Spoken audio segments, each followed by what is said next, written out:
So AMD just shadow dropped FSR 4 today for RDNA 3 GPUs. That's their 7000 series GPUs. I did not get early warning or early access as this was happening.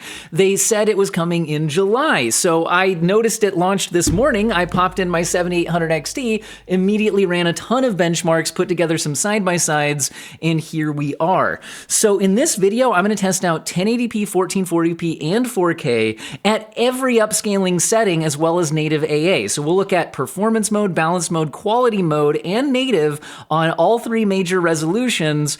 But because I didn't get early access, this is just going to be on the 7800 XT. And I'll also like comparisons against like DLSS and things like that. Those are going to have to wait for other videos. But we can get a lot here. Also, we're going to be looking at matched internal rendering resolutions like quality versus quality, performance versus performance, but also matched frame rate numbers. So for example, to get FSR 4 and FSR 3 to have the same performance in Clair Obscur Expedition 33 on 1080p on my 7800 XT, I had to run FSR 4 at a more aggressive upscaling setting, so a slightly lower internal rendering resolution because the upscale itself takes additional frame time to compute compared to the older FSR 3 workload, which seems to be a bit lighter weight. So that means that FSR 3 here is working with more internal rendering resolution, but FSR 4 is using the machine learning based upscaling. So it's gonna be interesting to look at how that plays out. Now I definitely have video captured and we'll look at that, but some things we can already see in this just still side-by-side frame.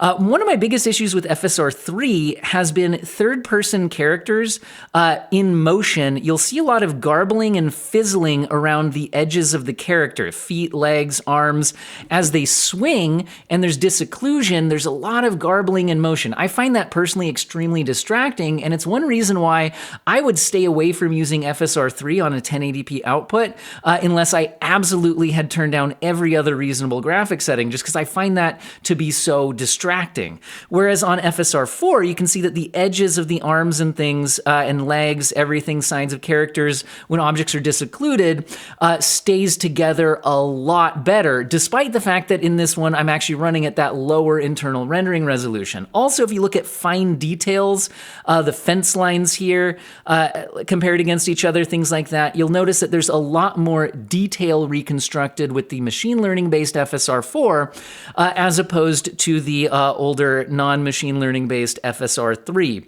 Now, another shortcoming to this video is going to be, I do want to compare FSR 4 on the 7800 XT versus FSR 4 running on a 9000 series GPU because it's not the same model because it's having to run with int 8 instead of FP8, so it's not exactly the same model. AMD promised the image quality should be equivalent, but if it's a different model, that might not actually be true. So that's another thing I'll want to look at in another video. Now, let's start running some side-by-side video of a whole bunch of different settings, but first, if you're like me, you love tracking and visualizing all your gaming stats, but you don't just game on PC, and even on PC there are multiple launchers and stores with their own tracking systems. It'd be great to have it all in one place. That's where PlayTracker comes in, and a huge thank you to PlayTracker for sponsoring this part of today's video. PlayTracker is an app that connects to various gaming platforms including Steam, Xbox, PlayStation, Nintendo, Epic Games, GOG, Retro Achievements, EA Origin, Ubisoft, Riot, and Battle.net, and combines all of your data in one place. It offers fun challenges and progression systems, advanced game library labeling and sorting, a unified cross-platform social experience, and even stats and graphs about games and the types of players that play them. You can even get a Spotify Wrapped-style recap of your year in gaming with PlayTracker Replay.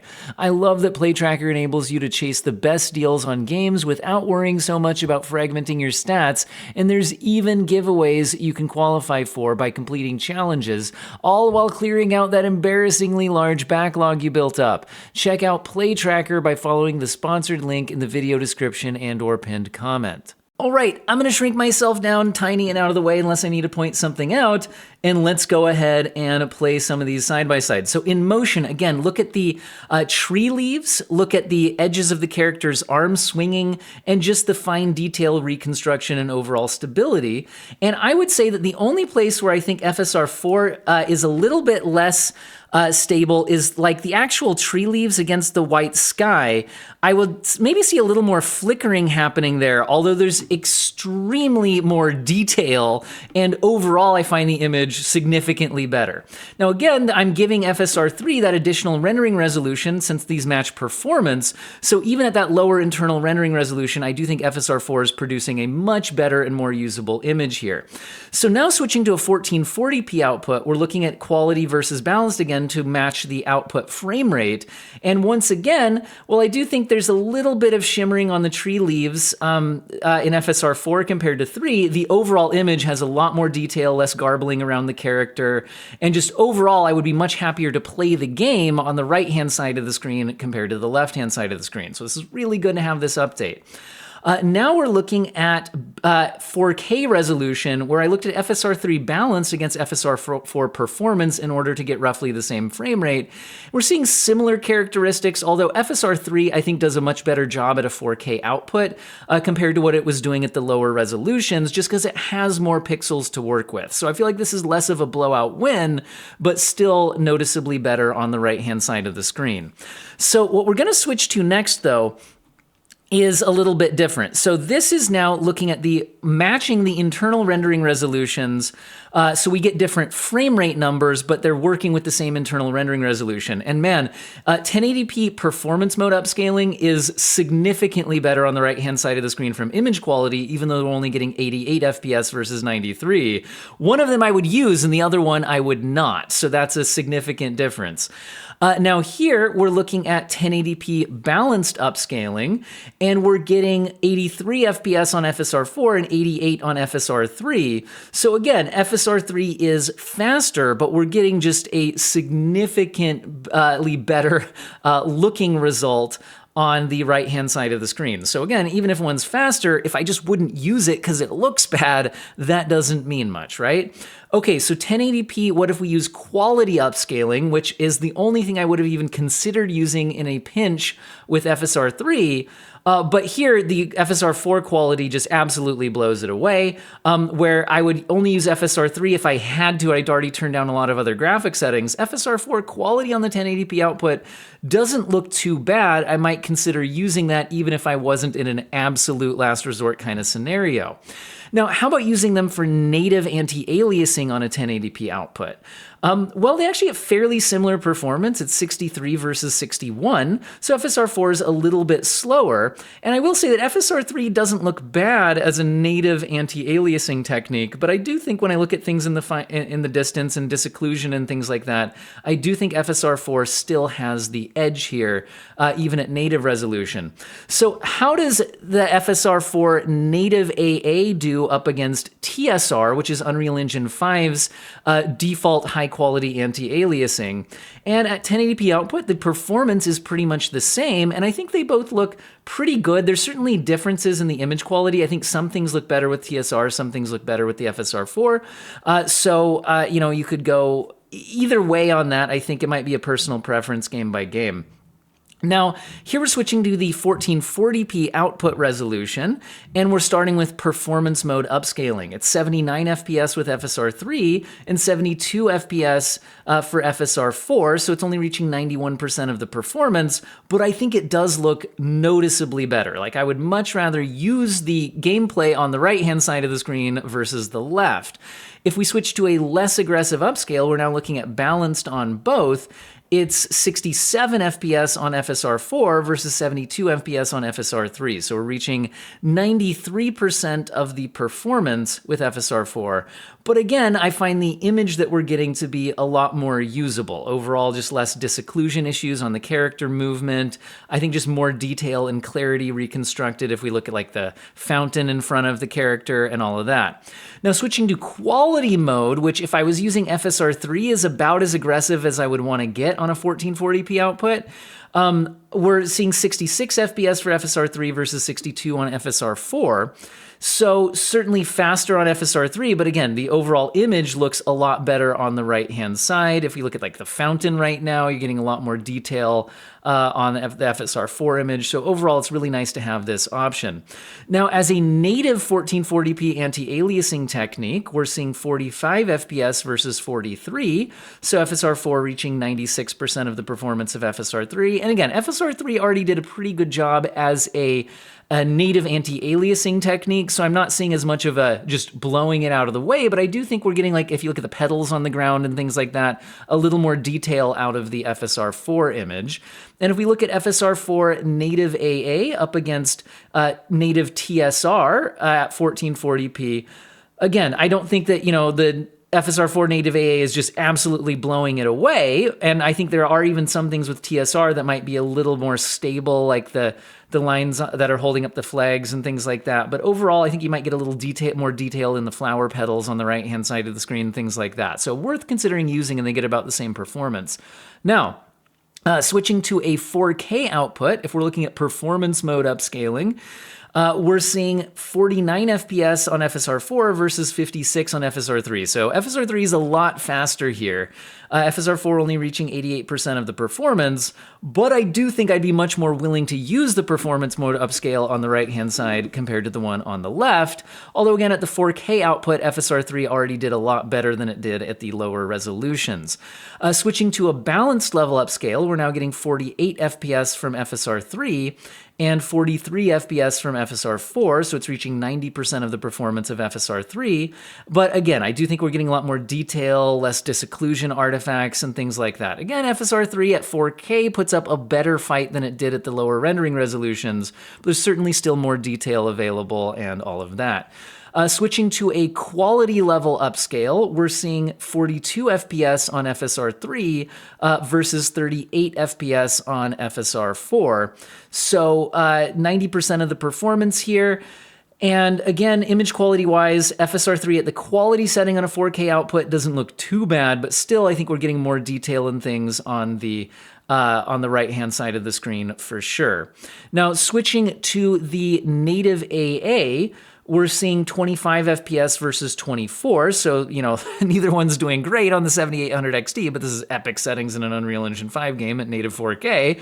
FSR4 hitting 96% of the performance, and overall, I think they both look good as a native AA here. I do still think like the flower petals on the ground and things pop a little bit better with FSR4, but it's pretty close.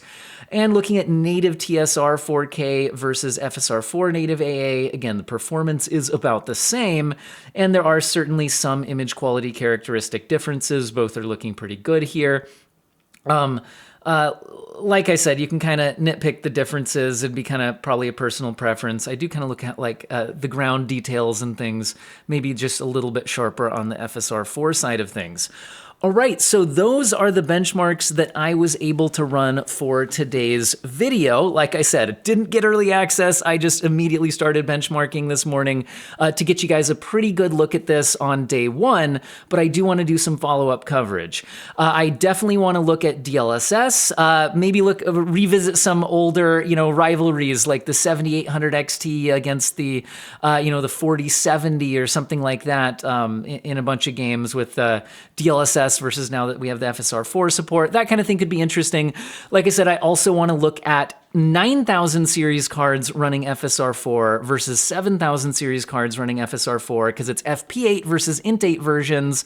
Are we actually producing just as good quality of an image?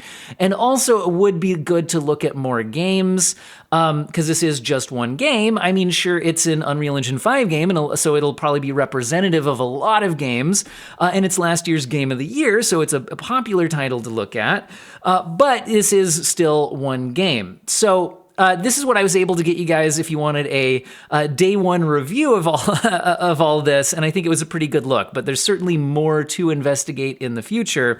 But I think overall what we're seeing here, what I showed you at the beginning really kind of summarizes it. FSR 3 can run at a higher internal rendering resolution. So FSR 4 kind of, it's not going to be exact to say this, but generally you would have to use about one notch more aggressive on FSR 4 than you were on FSR 3 to get about the same performance, right? Now, again, that's not going to be an exact match in every game, at every setting, and every resolution, but that's roughly what you're looking at. Kick it up one more aggressive notch on the lowering the internal rendering resolution with FSR 4 to match your FSR 3 frame rate. But I do think that overall it's worth doing that because you do end up getting better image quality, at least from what I'm seeing here so far in Clair Obscur Expedition 33. So I'm very happy that AMD did finally give us access to this. Now, on that note, we're still not seeing access for RDNA 2 GPUs. They've promised that in 2027. Now, it would be nice if they, shadow dropped that one a little bit early as well, maybe if it happens to get ready early, but they said they have to do a lot more work on that because AMD's 7000 series GPUs have some kind of AI acceleration built in, whereas their 6000 series GPUs did not. So it'd be even harder to get it running there. Also, there's been controversy around RDNA 3.5 APUs, and AMD, in their announcement today that they're releasing this, did mention that RDNA 3.5 is on their roadmap. So I think they've heard loud and clear that people do want that support, but they are hinting at needing to do like a FSR for light version, so some kind of lighter weight version that runs better on APUs. So whether they were already working on that or whether they've been kicked in the pants a little bit to get it going by people complaining, we can't know for sure what's happening in behind the scenes. But I certainly think the fact that we are finally getting this probably wasn't hurt that there's been so much community outcry to get this available. But if I also had to guess what could be happening behind the scenes is that this could also be related to Valve and their Steam machine. The Steam machine is probably in reviewers' hands right now. I don't have one, so I'm not just going like probably. There's a lot of signs that Valve's Steam machine is already in reviewers' hands, and there was a Proton update that included some of this FSR 4 support on other, on these other GPUs. So it's possible that a lot of this was actually aligned with getting the Steam machine a high-quality upscaler. So anyway, how much this was community pushback versus, working with Valve to get things running there, or something AMD was already planning to do, we do at least finally have it. Better late than never, and I certainly think this is going to be worth playing around with for anybody with a 7000 series GPU. Just get that latest driver, and you now have the toggle switch in your Adrenalin software to enable the machine learning upscaling in games that have at least FSR 3.1 or higher already integrated into the game. Hopefully you found today's video useful and or interesting, and don't forget to check out PlayTracker.